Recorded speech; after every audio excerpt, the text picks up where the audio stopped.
Hello, आप मेरे channel पर पुराने हो तो लाइक करें, नए हो तो सब्सक्राइब करें। मैं सुजीत आपके सामने पेश करने जा रहा हूं माइंड मैनेजमेंट। हम अपने भाग दौड़ की जिंदगी में हर रोज हर पल कई सारी चीज़ों को मैनेज करते हैं और इन सारी चीज़ों को मैनेज करने वाले लीडर को ही हम भूल जाते हैं, और वो है हमारा माइंड। इस माइंड मैनेजमेंट टॉपिक को समझने के लिए आपको पूरी ऑडियो सुनना पड़ेगा। पॉइंट नंबर 3, आपके पास एक नहीं बहुत सारे मन हैं। तुलसीदास जी कहते हैं, जाने बिन होए नहीं प्रतीति, प्रतीति बिन होए नहीं प्रीति, प्रीति बिन नहीं भक्ति दृढ़ आई। जिसे मैं जानता नहीं हूँ, मुझे जिसके होने का पता नहीं है, मैं उसे प्यार कैसे कर सकता हूँ। जिसे मैं प्यार नहीं कर सकता हूँ, मैं उसकी भक्ति कैसे कर सकता हूँ। ये बात बिल्कुल तर्क करने लायक है। अपने मन को तो आप जानते ही हैं, जानते हो या नहीं जानते हो। अभी आत्मा परमात्मा भूल जाए, जो सबसे नज़दीक है, हम उसी की बात करेंगे। क्या आप अपने मन को जानते हैं या नहीं जानते हैं? तो आइए थोड़ा इसको जानते हैं, समझने का प्रयास करते हैं। अच्छा, एक बात तो तय है कि आपके पास मन है, इसमें कोई संशय नहीं है। मन क्या है, इस बारे में हमने फर्स्ट पार्ट में बात की थी। मन है विचार, मन है संकल्प, मन है उस संकल्प का विरोधी जिसे हम कहेंगे विकल्प। विचार और प्रतिविचार यानी मन। जीत है इन विचारों का स्टोर कीपर। बुद्धि है जो सोच विचार करती है, निर्णय करती है, और अहंकार ये तय कर देता है कि ये सही है। अब ये जो मंजूरी की मोह है वो बुद्धि लगाती है। मन, बुद्धि, जीत, अहंकार, इनको अलग अलग कार्य की वजह से हम इन्हें 4 अलग अलग नाम दिए हैं। वैसे ये एक ही चीज़ है, 4 नहीं है। अब अपने मन को समझने की दिशा में थोड़ा और आगे बढ़ते हैं। आपने रात में सोचा कि सुजीत ने कहा था सुबह उठना चाहिए, अभ्यास करना चाहिए। आपने सोचा कि हम कल सुबह का अलार्म लगाते हैं और सुबह जल्दी उठेंगे।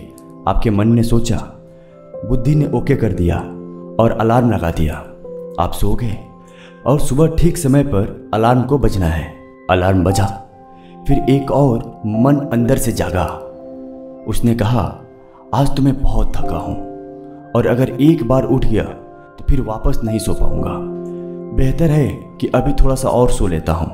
आपने अलार्म बंद कर दिया, करवट ली और सो गए। तो इसको अब हम क्या कहेंगे? हम ये भी कह सकते हैं कि एक ही मन में अलग अलग विचार उठे। एक मन में विचार आया कि सुबह उठूं, और उठने के समय पर दूसरा विचार आया कि ना उठूं। कुछ विद्वानों ने यहाँ तक कहा है कि हमारे पास एक मन नहीं है, हमारे पास बहुत से मन हैं। महावीर ने यही बात कही, बहुत चितान, हमारे बहुत चित होते हैं, हमारा एक चित नहीं है, हमारा एक ही मन नहीं है। अब आप कहेंगे कि एक ही मन नहीं संभलता और आप कह रहे हैं कि बहुत से मन हैं, तो ये तो बहुत मुश्किल हो जाएगा। ये बाद में तय करेंगे कि बात मुश्किल हो जाएगी या आसान हो जाएगी, पर पहले तो ये समझना पड़ेगा कि मन की वास्तविकता क्या है। देखो, आपके मन ने विचार किया कि वजन थोड़ा बढ़ गया है, थोड़ा कम करना चाहिए। आपने डाइट शुरू कर दिया। आप बाहर निकले और रास्ते में बच्चों ने कहा कि कुछ खाना है। आप रेस्टोरेंट में गए। जब उनके लिए खाना ऑर्डर किया तो देखकर अच्छा लगा, यहाँ पर तो ये चीज़ बहुत अच्छी मिलती है। अब आपके अंदर एक दूसरा मन जागा जो कहता है कि कल से डाइटिंग कर लेंगे, आज तो खा लेते हैं, इतने दिन तो हो गए, अब एक दिन में क्या फ़र्क पड़ता है। मतलब आपके अंदर जो नया विचार जागा है, इस विचार को पकड़ा और आपने कहा, एक वेज बर्गर मेरे लिए भी लाओ। सुबह तय किया था कि आज से नहीं खाएंगे, लेकिन दोपहर होते होते मन पलटी मार गया और फिर खा लिया। अब इस बात को कवर करने के लिए कहते हैं कि चलो ठीक है, सुबह वर्कआउट ज़्यादा कर लेंगे, थोड़ा 1 घंटे की वर्कआउट में तो बर्गर हजम हो जाएगा।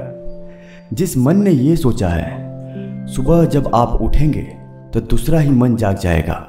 वो कहेगा, अरे भाई, पूरी दुनिया खा खा कर मोटी हो रही है, मैं अकेला थोड़ी ना हो रहा हूँ, मैंने इतना सा ही तो खाया है। इस तरह के विचार हमारे मन में जागते रहते हैं। आप किसी से भी मिलते हैं, जैसे आपके टीचर, डॉक्टर, दोस्त, पड़ोसी, बिजनेसमैन। आपका एक मन कहता है कि ये बहुत अच्छा है, उसी के साथ दूसरा मन कहता है कहाँ अच्छा है, देखो तो क्या क्या करता है, हरकतें देखिए उसकी। एक के बाद एक विचार फूटते रहते हैं। मन की औकात क्या है? अभिमान। आपका मन अपने से ज्यादा किसी को बड़ा ज्ञानी, ध्यानी, तपस्वी स्वीकार नहीं कर सकता। इसलिए जो लोग हाथ जोड़ते भी हैं उनका एक मन हमेशा ढूंढ रहा होता है कि सामने वाले में कोई कमी दिख जाए। जिस दिन वो कमी दिख गई उस दिन वो शत्रुता पर उतर आएंगे। आपने देखा और महसूस किया होगा कि आपके संबंधों में, रिश्तेदारों में आज जो आपकी तारीफ कर रहे हैं वे कल आपको गाली दे रहे होते हैं। वही आदमी, वही रिश्तेदारों के लिए मैंने एक शब्द बनाया है, रस्सेदार। स्पेन में एक खेल चलता है जहाँ खेलने वाले के हाथ में रस्सी होती है जिसे वो घुमाता है। उसने उस रस्सी को भैंसे के गले में डालना होता है। वो रस्सी को घुमाता है और भैंसे के पीछे घूमता है। कभी वो भैंसे के ऊपर चढ़ जाता है और कभी भैंसा टांग मारकर नीचे गिरा देता। जितना ज़्यादा समय तक वो भैंसे के ऊपर टिक जाए उस पर पूरा खेल चल रहा होता है। मुझे ये लगता है कि अपने जीवन में आप वो भैंसे हो और आपके रिश्तेदार वो रस्सेदार, जो रस्सियाँ घुमा रहा है कि कब आपके गले में डाले तो कोई ना कोई बात, कोई ना कोई चीज़, कोई ना कोई हरकत उसे मिल जाएगी जो आपको सताने के लिए काफ़ी होगी। हम जीवन में मज़े करना सीखते हैं। मैं अपनी ज़िंदगी से भरपूर प्रेम में हूँ और मैं चाहता हूँ कि आप भी अपने ज़िंदगी से भरपूर प्रेम में रहें। देखिए, कुल मिलाकर आपके पास एक ही मन है। बच्चे आपके पास 2-3 हो सकते हैं पर मन एक ही है। इस मन रूपी बच्चे का बहुत ख्याल रखना चाहिए, उसे प्यार करना चाहिए। अभी जो आप कर रहे हैं वो प्यार नहीं है, वो तो मन को बिगाड़ रहे हैं। ये जिसे आप मन का मज़ा कहते हैं ना, वो मज़ा नहीं, सज़ा है। जिसे आप सज़ा समझते हैं ना, वो हकीकत में सज़ा नहीं, मज़ा है। आप जिसे सज़ा समझते हैं उसे हम मज़ा साबित कर देंगे। श्वास गिन गिन के तुझको मिला है, ये लुटाने के काबिल नहीं है। बड़ी मुश्किल से नर तन मिला है, ये गंवाने के काबिल नहीं है। चोला अनमोल तेरा सिला है, जिसमें जीवन का फूल खिला है। नाम हरि का हृदय से न भूलो, ये भुलाने के काबिल नहीं है। इस नर तन को पाके की गीता, जो पढ़ी न सुनी भगवद्गीता। साधु सन्यासी बन मन नहीं जीता, संत कहाने के काबिल नहीं है। बड़ी मुश्किल से नर तन मिला है, ये गंवाने के काबिल नहीं है। अपने श्वास का थोड़ा हिसाब रखा करें। मैं आपको लिखित गारंटी दे सकता हूँ कि अगर आप 3 महीने तक 24 घंटे श्वास को देखते रहें तो 3 महीने में आप बुद्ध हो जाएंगे। क्योंकि जितना आप श्वास को देखते जाएंगे उतना गहरा होता जाएगा, और जितना अपना श्वास गहरा होगा आपका मन शांत होता जाएगा। अंदर इतना रस बनने लग जाएगा कि बाहर ये देखो, वो देखो, ये करो, वो करो, ऐसी रुचि नहीं रहेगी। अभी आपके भीतर इतने दुख हैं इसलिए आप अंदर जाना नहीं चाहते। जब आपके भीतर सुख होगा, आनंद होगा तो फिर बात उल्टी हो जाएगी। फिर बाहर जाने को जी नहीं करेगा। जिसके घर में अच्छा खाना बनता हो वो बाहर खाना खाने क्यों जाएगा? जब घर में अच्छा खाना नहीं बनता तब बाहर जाना पड़ता है। घर में अगर सुकून हो तो फिर आदमी सुकून ढूंढने बाहर नहीं जाता। जब अपने मन में सुख का समुद्र अपार लहराता है तो आदमी फिर सुख की भीख मांगने के लिए दुनिया में नहीं जाता। ये चीज़ें सिर्फ सुनने की नहीं है, करने की भी है। इसे रोज़ करें।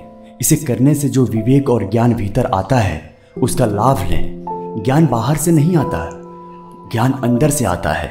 पर जब मन बिखरा हो, मन बेचैन हो, मन भागता रहता हो तो सिवाय दुख के अलावा और कुछ पल्ले नहीं आता।